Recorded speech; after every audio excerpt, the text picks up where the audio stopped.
Imagine this. It's March 2026, and all of a sudden, one of the most critical arteries for global trade gets violently cut off. The result, a crisis that sent shockwaves rippling through, well, pretty much every major economy on the planet. So how did it all start?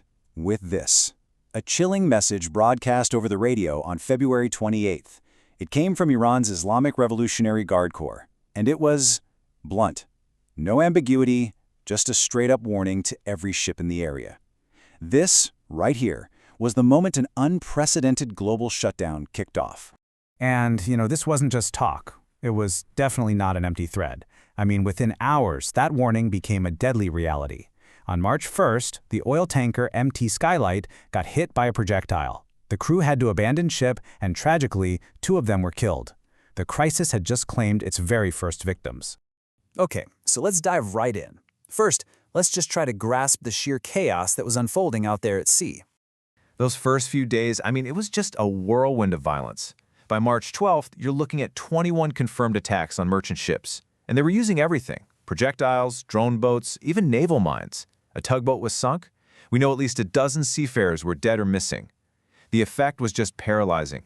You had over 150 ships that just dropped anchor, totally afraid to even try to pass. And on top of all that, shipping insurance rates, they went through the roof, skyrocketing by up to 6 times. For a lot of companies, that made transit pretty much impossible. So this brings up a huge question, right? Why?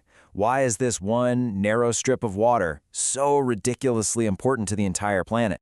Well, meet the Strait of Hormuz. And I'm not exaggerating here. It is the world's single most important oil choke point. At its narrowest point, it's only 21 miles wide. Think of it like a global energy superhighway, connecting the huge producers in the Persian Gulf with, well, everybody else.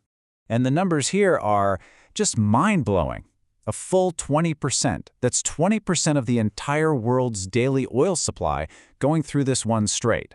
Just let that sink in for a second. 1/5 of all the oil that powers our civilization has to squeeze through this one tiny geographic bottleneck. It's insane.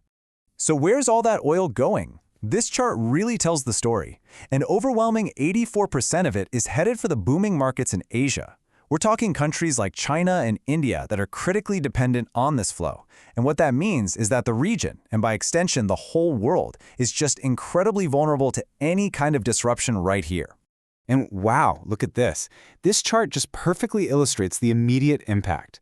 Before the crisis, you've got traffic at 100%, business as usual. The day the warning goes out, it drops by 70%. And just 2 days after that, it completely flatlines. We're talking basically zero. That artery was completely and totally clogged. Okay, so how did we get here? Let's take a look at the trigger. What took this situation from just simmering tensions to a full-blown, all-out crisis? Right, so this didn't just come out of nowhere. Tensions had been building since 2025, especially after some nuclear talks failed.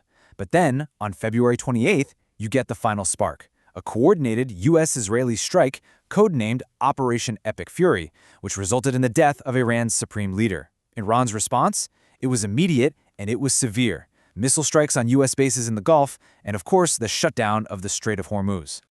So here's the really crucial part. How did a military conflict in one little strait create this economic tsunami that was felt in literally every corner of the globe? Well, the scale of this disruption was just so huge that experts right away started comparing it to the big one, the infamous oil crises of the 1970s. That tells you everything you need to know about how serious the supply shock was. And the market reaction? It was just breathtakingly fast. Look at these numbers. On February 28th, Brent crude oil is sitting at about $85 a barrel. By March 8th, it smashes through the $100 mark, first time in 4 years. And just 3 days later, it hits a peak of a staggering $126.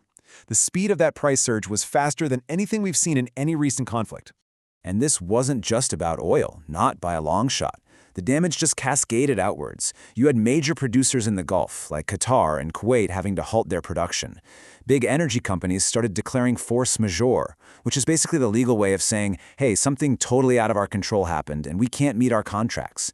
Natural gas prices in Europe nearly doubled. And the crisis hit all these other supply chains too. Suddenly the price of really important stuff like aluminum and fertilizer spiked, and that started to stoke very real fears of a global recession. So, faced with this potential economic catastrophe, you can bet the world was scrambling to find solutions, any solutions, both on the military and the economic fronts. The response was really a two-pronged attack on the problem. On one hand, you have the physical threats, like naval mines, so people started proposing international escort missions. On the other, you have the economic pain. The U.S. offered to help with insurance. And to deal with that massive 20 million barrel a day hole in supply, well, he tried to move some oil through pipelines to bypass the strait, but those pipelines could only handle a tiny fraction of the normal volume. And then, to try and calm the markets down, the International Energy Agency opened the taps on its emergency reserves, releasing 400 million barrels. But while all these economic fixes were being tried, the military message was one of confidence. Top U.S. military leaders, like General Dan Kane, were publicly projecting this image of absolute readiness.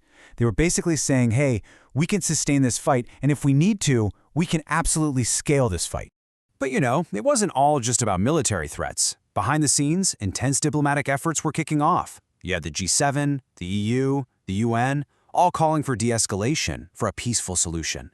And then there's this really fascinating political move. Iran actually started making exceptions, letting some ships from places like China, Turkey, and India pass through.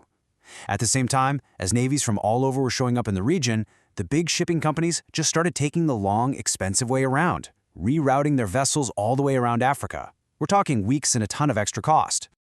When you look back at it, the 2026 Strait of Hormuz crisis is just this stark reminder of how interconnected our global systems are, but also how incredibly fragile they are.